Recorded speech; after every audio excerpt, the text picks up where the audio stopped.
Assalamualaikum warahmatullahi wabarakatuh. Apa kabar kawan-kawan semua? Dalam kesempatan hari ini saya ingin menyampaikan beberapa bahasan tentang perkuliahan, ekonomi, produksi, dan juga ekonomi biaya. Yang pertama kita membahas tentang ekonomi produksi. Ya, bicara produksi berarti kita bicara mengenai bagaimana kemampuan menghasilkan barang dan jasa dari seluruh input produksi yang ada. Paling tidak ada dua input produksi yang paling penting ya. Pertama, capital dan labor. Kapital berarti barang-barang yang digunakan dalam rangka mendukung kegiatan produksi itu sendiri.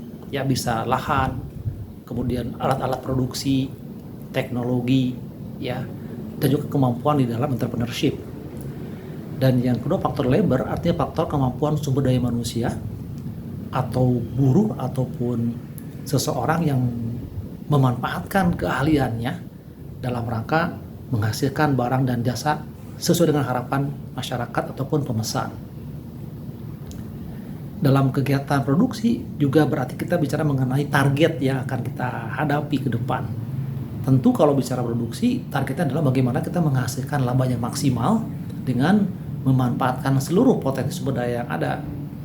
Kalau kita bicara mengenai laba, artinya selisih antara total pendapatan dengan total cost, kita akan bahas apa itu total penerimaan. Total penerimaan artinya total semua pendapatan yang diterima dari hasil penjualan atau produksi.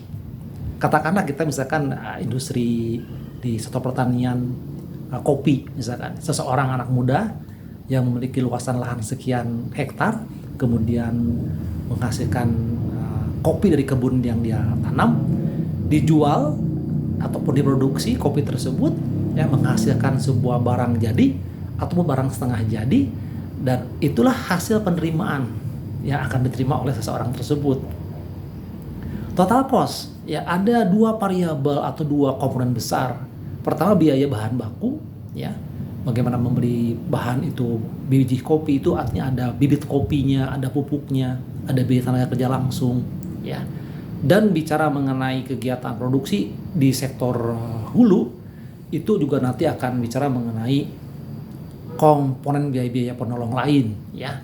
Misalkan ada katakanlah biaya untuk menyewa alat produksi, itu juga merupakan bagian yang tak dapat dipisahkan dari kegiatan produksi dan itu berbiaya semuanya. Selisih dari total penerimaan dan juga total biaya itu adalah total dari profit, keuntungan. Setiap perusahaan akan bertarget bagaimana memaksimumkan seluruh penerimaannya dan mencoba untuk menghilangkan inefisiensi pada total cost-nya atau biaya. Jadi kebutuhan biaya harus dihilangkan supaya bisa menghasilkan margin yang besar, keuntungan yang besar. Di sisi lain dalam konteks bisnis, kita juga bicara mengenai entrepreneur itu sangat perlu atau sangat tergantung dari kegiatan promosi atau endorse, ya. Di zaman sekarang orang memanfaatkan media sosial dalam rangka untuk menghasilkan seluruh potensi pendapatan dan keuntungan dengan mengenakan produk kepada masyarakat di media sosial, ya. Tentu bicara mengenai endorsement ataupun mengenakan produk kepada orang lain, yang paling utama adalah kejujuran, ya. Kita harus menghasilkan sebuah output, sebuah produk, sebuah promosi yang betul-betul real di lapangan.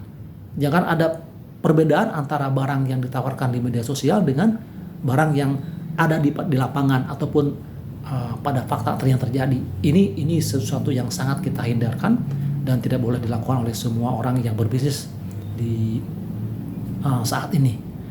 Nah, kemudian bicara mengenai harga pokok produksi, ya, setiap perusahaan akan menentukan harga pokok produksi yang akan digunakan sebagai landasan di dalam meningkatkan ataupun menetapkan margin, ya.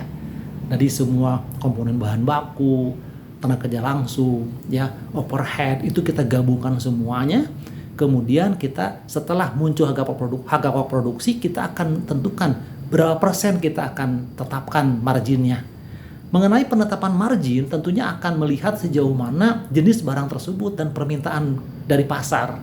Ya, kalau barang tersebut memang barang-barang yang sifatnya pokok atau primary goods, biasanya orang tidak akan banyak berpikir terlalu panjang untuk mengkonsumsinya. Ya, bahan-bahan pokok seperti sandang, pangan, papan. Dalam hal ini misalkan komoditas beras, sembako gitu ya. Itu orang tidak akan banyak berpikir untuk bernegosiasi terlalu lama ya, karena itu kebutuhan pokok. Pakaian juga sama.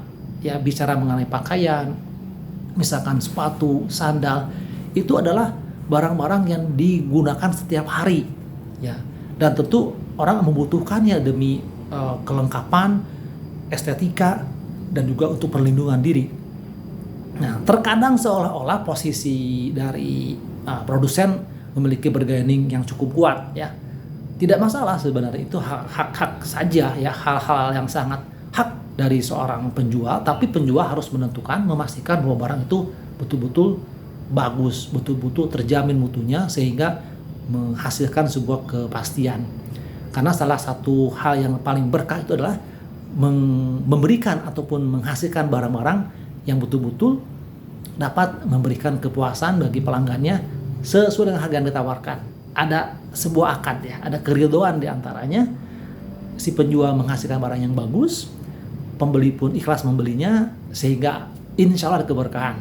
Nah, kemudian yang terakhir teman-teman, kita bicara mengenai bagaimana masa depan industri kecil menengah ya. Jadi dalam rangka untuk menghilangkan pengangguran, dalam rangka juga untuk meningkatkan pendapatan negara atau pendapatan nasional, maka sangatlah penting bagaimana anak-anak muda ini untuk memiliki sebuah etos kerja, semangat dan kreativitas ya, memanfaatkan seluruh potensi dirinya ya, di lingkungannya. Ada sumber daya alam, sumber daya manusia, sumber daya teknologi, itu memanfaatkan dengan baik sehingga dia bisa memberdayakan dirinya sendiri. Kita tidak bisa menggantungkan hidup pada orang lain ya. Anak-anak muda harus menggantungkan dirinya kepada dirinya dan Allah dan Tuhannya ya. Itulah yang paling penting. Jangan ada masa jeda terlalu lama setelah lulus kuliah untuk bisa memastikan bahwa dia mampu untuk menghasilkan barang dan jasa. Berkolaborasi. Apakah di sektor hulu tadi, kalau bicara anak-anak muda sedang minum kopi ya, apakah dia akan bergerak di sektor hulu ya, perkebunan kopi, ataukah hilir bikin kedai-kedai kopi, itu maksimalkan saja. Sepatu sandal yang mungkin memiliki nilai jual yang cukup baik bisa dimanfaatkan ya. Jadi harus pandai-pandai melihat potensi pasar dengan tetap mengutamakan kejujuran ya, karena jujur itu merupakan pangkal dari keberhasilan. Demikian saya teman-teman, semoga bermanfaat. Ingat, HPP merupakan bagian dari pokok produksi yang menjadi sebuah landasan penentuan margin. Yang kedua, produksi itu sangat tergantung dari kemampuan bagaimana mengoptimalkan sumber daya kapital dan labor ya. Dan yang paling penting pada saat tertentu, ketika tambahan ya pendapatan dari satu output yang dihasilkan oleh tambahan satu labor itu ternyata mengurangi nilainya, ada penurunan marginal product of labor, berarti itu arti kita harus menambah kapital ya. Kalau kopi itu ketika 1-2 orang karyawan, ada penambahan yang semakin menurun. Ketika 3 orang semakin menurun lagi tambahan marginal productivity of labornya, berarti itu sebuah tanda untuk menambah lahan, bukan memangkas orang ya, tapi menambah lahan, bahwa orang itu harus diberikan lahan yang semakin banyak sehingga dia bisa bereksplorasi gitu ya, untuk menghasilkan output yang semakin besar. Demikian saja. Wassalamualaikum warahmatullahi wabarakatuh.